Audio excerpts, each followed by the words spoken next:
കുഴപ്പമില്ല, ടെക്നിക്കൽ സൈഡെല്ലാം നല്ല രീതിയിൽ വന്നിട്ടുണ്ട്. പിന്നെ മോഹൻലാലിൻ്റെ പെറ്റ് പ്രോജക്റ്റ് കൂടെ ആണല്ലോ, അപ്പം കുഴപ്പമില്ല, നല്ല രീതിയിൽ അവർ കഥയുടെ കാര്യങ്ങളിൽ നിന്നെല്ലാം എടുത്തിട്ടുണ്ട്.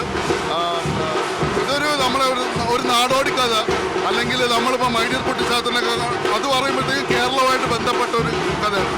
എൻ്റെ ഒരു പോർച്ചുഗീസ്, ഗോവയിലുണ്ടായിരുന്ന പോർച്ചുഗീസ് അധിനിവേശം അതിൻ്റേതാണ്. അവരുടെ നെഗറ്റീവ് സൈഡൊന്നും പറയുന്നില്ല, പോസിറ്റീവ് സൈഡ് പോലെ പറഞ്ഞിങ്ങനെ പോകുന്ന ഒരു സിനിമയാണ്. പിന്നെ ഒരു ക്യാമിയോ ഉണ്ട്, അത് ഒട്ടും പ്രതീക്ഷിക്കാത്തൊരു ക്യാമിയോ ആയിരുന്നു അവസാനത്തിൽ എത്തുമ്പോഴത്തേക്കും. പിന്നെ പടം ഓവറോൾ പറയുമ്പോൾ എനിക്ക് വ്യക്തിപരമായിട്ട് ഭയങ്കര ഒരു സംഭവം വ്യത്യസ്ത ജോണറിലുള്ള സിനിമകൾ മലയാളത്തിൽ വരണമെന്ന് തന്നെയാണ് എൻ്റെ ആഗ്രഹം. അങ്ങനത്തെ രീതിയിൽ നോക്കുകയാണെങ്കിൽ ഇങ്ങനെയുള്ള സിനിമകളെ നമ്മൾ വെൽക്കം ചെയ്യേണ്ടത് തന്നെയാണ്. പിന്നെ അവസാനം എനിക്ക് വ്യക്തിപരമായിട്ട് ഭയങ്കരമായിട്ട് അങ്ങ് ഇഷ്ടപ്പെട്ടില്ല, ഒരു ആവറേജ് ഒരു അനുഭവമായിരുന്നു എന്നെ സംബന്ധിച്ച്. നമ്മളിപ്പോൾ ഒരു മൈഡിയർ കുട്ടിച്ചാത്തനെ കാണുമ്പോഴത്തേക്കും കിട്ടുന്ന ആ ഒരു ഇമോഷണൽ കണക്റ്റ് ഒന്നും അത്രയൊന്നും എനിക്ക് വന്നില്ല. പക്ഷേ ഇന്നത്തെ ജനറേഷന് ഒരുപക്ഷെ നല്ല രീതിയിൽ ഇതിനേക്കാൾ നല്ല രീതിയിൽ ഇഷ്ടപ്പെടാൻ ചാൻസ് ഉണ്ട്. ഡയറക്ഷനെല്ലാം നല്ല രീതിയിലുണ്ട്. അതിൻ്റെ പ്രത്യേകം എടുത്തു പറയേണ്ടത് ടെക്നിക്കൽ സൈഡെല്ലാം നല്ല രീതിയിൽ വന്നിട്ടുണ്ട്. അല്ല, കാരണം അദ്ദേഹം പാളിച്ചകളോ ഒന്നുമില്ല.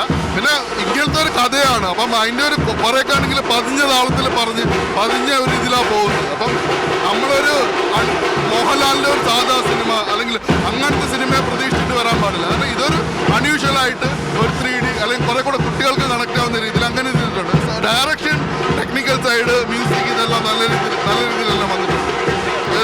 കുറെ കൂടെ ഒരു ചിൽഡ്രൻസ് മൂവി എന്ന് വേണമെങ്കിൽ പറയാം.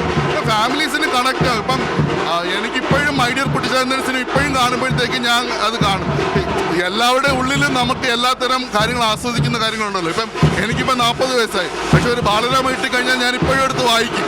ഒരു കാർട്ടൂൺ കണ്ടു കഴിഞ്ഞാൽ വായിക്കും, ഒരു ആനിമേഷൻ സിനിമ കണ്ടു കഴിഞ്ഞാൽ നമ്മൾ അതിൻ്റേതായ രീതിയിൽ നമ്മൾ എടുക്കും. അപ്പം അങ്ങനത്തെ രീതിയിൽ ഒരു മൈൻഡൊക്കെ ഒന്ന് ഫ്രീ ആക്കി വെച്ചിട്ട് നല്ല രീതിയിൽ ഒരു കുറെ കൂടെ ഒരു കുട്ടി നമ്മളുടെ ഉള്ളിൽ ആ ഒരു നാടോടിക്കഥയുടെ ഒരു പോളിഷ്ഡ് വേർഷൻ, നമ്മൾ എത്രയോ നാടോടിക്കഥ കേട്ടിട്ടുണ്ട്, അപ്പം അതിൻ്റെ ഒരു പോളിഷ്ഡ് വേർഷൻ. അപ്പം അങ്ങനത്തെ രീതിയിൽ കണ്ടുവന്നിട്ട് എടുത്താൽ മതി.